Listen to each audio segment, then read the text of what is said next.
International model. टीना ने तो इतना बड़ा कभी सोचा भी नहीं था। आज वो सिर्फ प्रणय को उसके लिए ही सजा देना चाहती थी और खुद को दोबारा से इस इंडस्ट्री में खड़ा करना चाहती थी। वो बस अभी प्रणय गुलाटी और यूसुफा को उनके किए की सजा देना चाहती थी। पीजी ग्रुप की मीटिंग के ठीक पहले तकरीबन 12 बजे प्रणय और टीना लंच के लिए रेस्टोरेंट पहुंचे। प्रणय गुलाटी, जिसने कि बहुत दिनों से टीना के साथ लंच भी नहीं किया था, वो आज अचानक ही टीना को लंच के लिए ले जा रहा था। उसने रेस्टोरेंट में एक टेबल भी बुक कराई थी और कैंडल लाइट लंच का इंतजाम किया था। लेकिन अब टीना को इन सब से कोई फर्क नहीं पड़ने वाला था। प्रणय ने खुद टीना के लिए चेयर आगे खींची और उसे बैठने का इशारा किया। मैंने तुम्हारे लिए तुम्हारी फेवरेट सिलोइन स्टीक ऑर्डर किया है। कुछ पल के लिए टीना सरप्राइज हो गई। ये तो हद हो गई थी। 5 सालों तक रिलेशनशिप में रहने के बाद भी प्रणय को अभी तक ये नहीं पता था कि उसे खाना क्या पसंद है। टीना कुछ रिस्पॉन्स करने वाली थी कि शेफ खाने की ट्रे लेकर उसके पीछे आकर खड़ा हो गया। वो टीना की तरफ मुड़ा और बोला, मिस टीना, आज हम आपके लिए आपकी पसंदीदा फिलेट स्टीक लेकर आए हैं।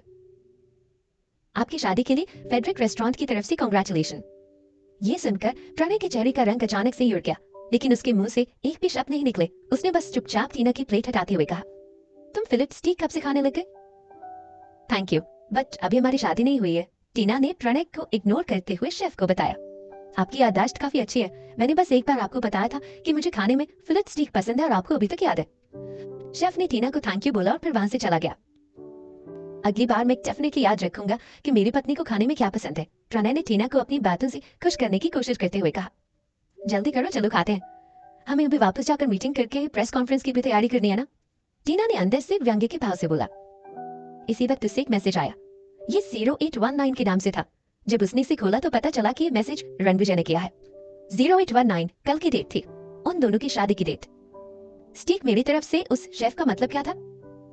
अच्छा, वो तो स्टीक रणविजय ने भिजवाई थी। टीना के चेहरे पर हंसी आ गई और उसने टेबल के नीचे हाथ करके मैसेज टाइप करके लिखा, तुम्हें कैसे पता चला कि मैं यहाँ पर रहूंगी?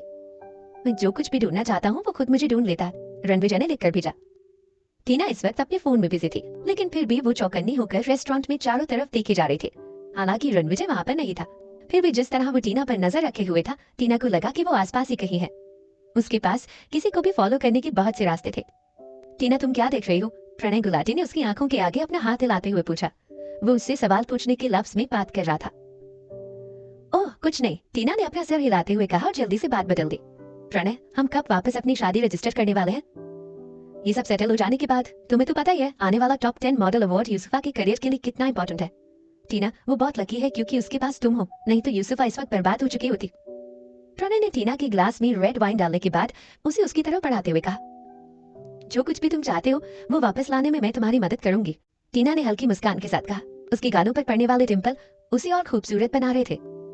लेकिन प्रणय गुलाटी ने इस वक्त इसे जरा सा भी नोटिस नहीं किया। उसका दिल कई सालों से सिर्फ यूसुफा के लिए जिस्मानी प्यार में ही डूबा था, इसलिए उसे टीना के द्वारा कही जाने वाली बातों के मतलब का भी कोई अंदाजा नहीं था।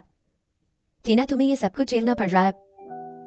टीना अच्छे से जानती थी कि आज का लंच उसे एक रिवॉर्ड के तौर पर दिया जा रहा था। वो यूसुफ और पीजी ग्रुप के लिए जो कुछ भी करने वाली थी, सिर्फ उसके रिवॉर्ड के तौर पर प्रणय उसे लंच पर लेकर आया था। हाँ, प्रेस कॉन्फ्रेंस के बाद अपने मैनेजर से कांटेक्ट करो, उसका तुम्हें अलग से हिसाब करूंगा, प्रणय ने थोड़े गुस्से में कहा। ओके, टीना ने मुस्कुराते हुए जवाब दिया। हालांकि वो किसी भी कीमत पर रितिका को कुछ नहीं होने देगी। 2 बज चुके थे। पीजी के मेन हॉल में हर जगह से आए हुए रिपोर्टर्स इकट्ठे हो चुके थे। वो सभी ये जानने को बेहद उत्सुक थे कि टीना आज क्या कहने वाली थी। सभी के पास टीना के लिए सवाल था। वो अचानक से कहाँ चली गई थी, उसने पीजी के साथ क्या समझौता किया था और वो यूसुफा की जगह स्टेज पर क्यों आई। इस तरह के हजारों सवाल टीना से पूछे जाने वाले थे। 3 बज चुके थे। साधारण से कपड़े पहने हुए टीना अपने बॉडीगार्ड के साथ वहां पहुंची। वो धीरे धीरे स्टेज पर चढ़ी और अपना चेहरा भीड़ के आगे कर दिया। सभी रिपोर्टर्स उससे सबसे पहले सवाल पूछने के लिए आपस में लड़ रहे थे। टीना, आपका नाम सर्च रैंकिंग में सबसे पहले स्थान पर चल रहा है और ये अभी भी बहुत सर्च किया जा रहा है। क्या आपने इस पोजीशन पर आने के लिए पैसे दिए हैं? टीना, आप और यूसुफा दोनों ही पीजी के मॉडल हैं, लेकिन पिछले कुछ सालों से सिर्फ वो ही लाइमलाइट में नजर आती हैं। क्या आपको कंपनी द्वारा प्रमोट नहीं किया जा रहा है, इसीलिए आपने उसके फेम को हासिल करने के लिए सब किया? टीना, क्या आपने ये सब खुद को मशहूर करने के लिए किया है? इस बेहद अव्यवस्थित माहौल को संभालने के लिए कंपनी के स्टाफ जल्दी से रिपोर्टर्स को पीछे की तरफ करने लग गए। जब सब कुछ कंट्रोल में हो गया तब टीना को बोलने के लिए कहा गया। सबसे पहले मैं आप सभी से माफी मांगना चाहती हूँ। मेरी वजह से कंपनी को नुकसान हुआ और यूसुफा को भी परेशानी उठानी पड़ी। एचएफ क्राउन के स्टार शो में मैंने बिना कंपनी और यूसुफा की जानकारी के ही स्टेज पर जाने का फैसला खुद से लिया था। ये सब जो कुछ भी हुआ इसमें मेरी कंपनी, पीजी ग्रुप और यूसुफा का कोई भी हाथ नहीं है। मैं खुद को लाइट में लाने के लिए ये सब कर रही थी, लेकिन अब मुझे अपने किए पर बहुत पछतावा है और मैं आप सभी से इसके लिए माफी मांगना चाहती हूँ। लेकिन मेरे मैनेजर का इसमें कोई हाथ नहीं था। वो सिर्फ मेरे ही दिए गए ऑर्डर्स को फॉलो कर रही थी। मैं अब हर चीज की जिम्मेदारी खुद पर लेती हूँ। आप सभी के यहाँ आने के लिए धन्यवाद। Thank you. टीना के बोलने के बाद हॉल लोगों की आवाज से गूंजने लगा। रिपोर्टर्स को इतनी आसानी से भरोसा ही नहीं हो रहा था। इससे पहले उन्होंने किसी भी सेलिब्रिटी को इस तरह से विनम्रता पूर्वक अपनी गलती स्वीकार करते हुए नहीं देखा था। दूसरे लोग अक्सर ऐसी स्थितियों पर बातों को घुमाने की कोशिश करते हैं, लेकिन टीना ने बड़ी आसानी से पूरा ब्लेम खुद पर ले लिया। यहाँ तक कि ये भी कह डाला कि उसके मैनेजर और यूसुफा को भी कुछ न कहा जाए।